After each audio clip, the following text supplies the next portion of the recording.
I don't talk about Kabbalah much on the channel anymore. Let's fix that.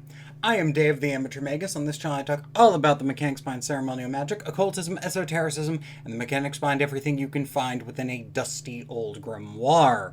On today's episode we'll be talking about the Hermetic Tree of Life, also known as Hermetic Qabbalah.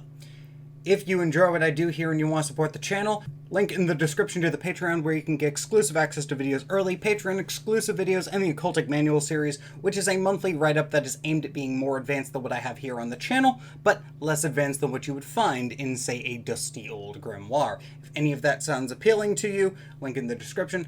Also, because I've been getting asked about it a lot, yes, I am still booking astrology consultations and just magical consultations in general. Link in the description for my email if you have any inquiries about that. So let's get into Hermetic Qabbalah, shall we? Hermetic Qabbalah is an interesting thing. Hermetic Qabbalah is an offshoot of Jewish Kabbalah that was created around the same time in a bizarre turn of events.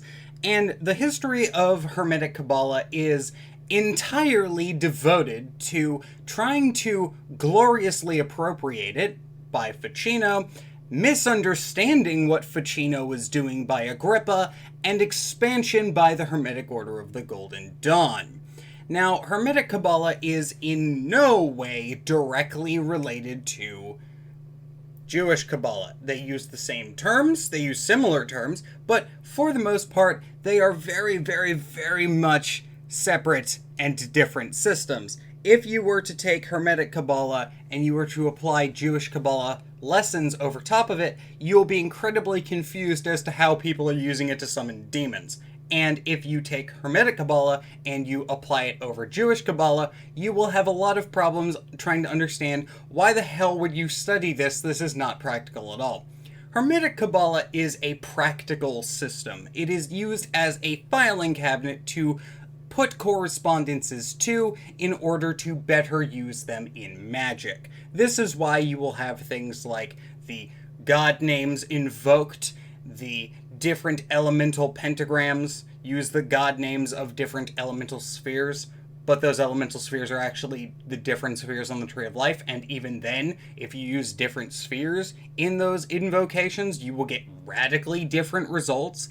Like, there's 3 different elements of fire, or there's 3 different spheres associated with fire, and if you were using the bog standard Golden Dawn's invocation, you're only going to be using the lowest form of that, because the higher forms are more transcendental. Now, when it comes to ceremonial magic, Kabbalah is unfortunately something that you're going to need to deal with. Why? Because every other Western system uses Kabbalah in some fashion. And the reason why is because they're all offshoots of the Golden Dawn for the most part. Most Western ceremonial systems are going to be offshoots of either Thelema, Golden Dawn, Wicca, or something of that nature. This is where we get all of the different various offshoots. This is where we get all of the things that Crowley wrote. This is all under the same umbrella. Now, there is an interesting thing about this that is really useful to know. That is, despite being radically different systems, because they all have this underlying Kabbalistic framework, they are all system compatible with each other. Now, what I mean by that is if you take a ritual from Thelema, it's only slightly modified Golden Dawn for the most part. If you take a ritual from Golden Dawn, you can Crowleyize it into a Thelemic ritual. These are intercompatible rituals. You can take a ritual made by Crowley, which is a Thelemic ritual, you can de-Crowleyize it and it basically becomes a Golden Dawn ritual, similar to various other different systems. And the same goes for Wicca as well. Gardner Wiccaized a bunch of rituals from Thelema, added British witchcraft into them, and created Wicca. Of course, unless you believe that Wicca is the oldest religion, in which case it was just Gerald Gardner with a time machine that he used magic to get somehow, but we're not going to worry about Gerald Gardner's time machine and Wicca being the oldest religion on this channel. Because all of these are compatible systems, you're going to find that these systems are fairly easy to understand if you have a grounding in another system. So, for example, if I'm talking to a Wiccan friend of mine and I ask, what is the major aspects of your, like, what is the highest point? They can explain to me that the god and goddess are basically Chokmah and Bina. They don't really deal with Kether because it's too nebulous, and that is a perfectly reasonable explanation. Similarly, when a Thelemite explains that Babylon is the gate from the supernals to the lower Sephira, from assisting you going through the abyss, that is at least somewhat understood by somebody from a non-Thelemic background, as long as they understand the basics of Hermetic Qabbalah. Now, the major reason you're going to study Hermetic Qabbalah, other than it being a major part of the ritual structure of your magical system of choice, is because it is practical. Hermetic Qabbalah offers a framework and a correspondence table so that you can just call up any particular spirits, and you can call up any particular entities that you desire, and you can end up getting a good result as long as you know the proper Kabbalistic correspondences and have a decent understanding of how to write invocationary prayers, or invocations in general. This is why you are going to see a lot of Kabbalah and a lot of Kabbalistic correspondences. For example, if you wanted to call up Saturn, you could use the Orphic hymn to Saturn. Now, that is a perfectly valid and reasonable way of doing it. Or you could use the invoking hexagram of Saturn, created by the Golden Dawn, which uses the god name of Bina. Now, the god name of Bina is going to be correspondent to Saturn because it is said that Saturn corresponds to Bina. All of these 7 traditional planets of the astrology have a direct correspondence to a planet on the, a sphere on the Kabbalistic Tree of Life. Starting with the moon, you have Yesod, which corresponds to the moon. It is the foundationary of all the astral shenanigans that go on in Magick. You have Hod, which is the linguistic center, along with many other things. Hod is a very complicated sphere.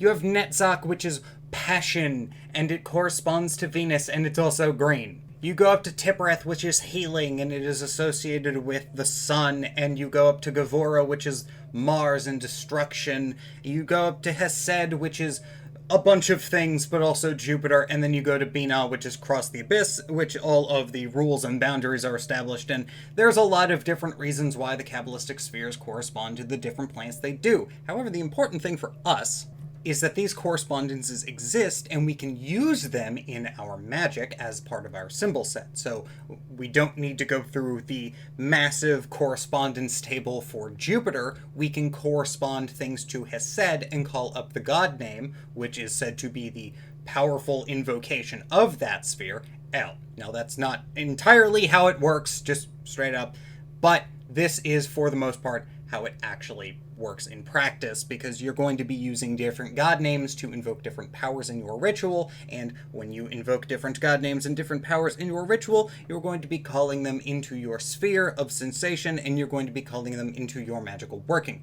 This is why when you are meditating upon a god name, you get different correspondences based on the god name you are working with. Now, this is quite useful. That being said, you will notice that these are less personal. These are not, god names aren't really personal. They're not like spirits. These are raw aspects of the divine that we are using language to evoke the abilities of.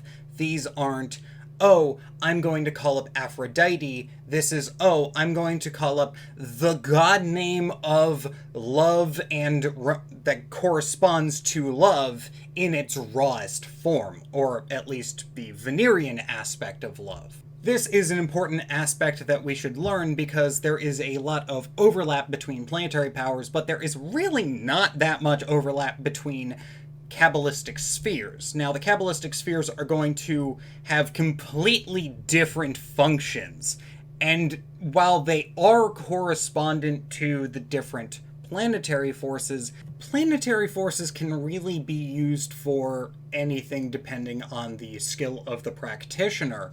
But the Kabbalistic spheres, really, you're not going to be using that energy directly. very often, if ever. You're usually going to be meditating upon it and understanding it better to understand how you can better use other similar energies in your magic. You're not going to be directly calling up the planetary energies of Gevra to destroy something. You're usually going to call up the planetary powers of Mars. Now, you're going to use similar god names and you're going to use similar energies, but you're not directly going to be calling up the energy of Gevra. This is why it's a little bit confusing, but this is why there are different archangels sometimes associated with different planets versus different Kabbalistic spheres. Raphael and Michael are the perfect example for this. The archangel of the sun is Michael, but the archangel of the Kabbalistic sphere of Hod is also Michael. Now, the archangel of Mercury is Raphael. The archangel of Tiphereth, the sphere of the sun, is also Raphael. Michael rules over the sun and Hod, but Raphael rules over Tiphereth and Mercury. And the reason for this is due to the nature of the Kabbalistic spheres versus the planets.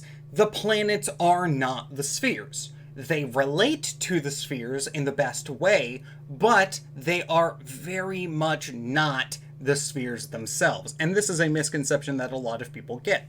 And it's easy to come to this problem because it's easy to come to this misunderstanding because we think about them in terms of the planet so often. We think of the Kabbalistic spheres much more akin to planetary shells than we do the actual spheres themselves. We kind of forget that the Kabbalistic spheres have their own nature to them, divorced from the planet, and that the planet is actually the lowest octave of that Kabbalistic sphere. That being said, I am Dave the Amateur Magus. Hope you enjoyed and learned something on today's episode. Hope everyone is having a good day. If you're not having a good day, hope your day gets better. Take it easy, take care, and I will see you next time.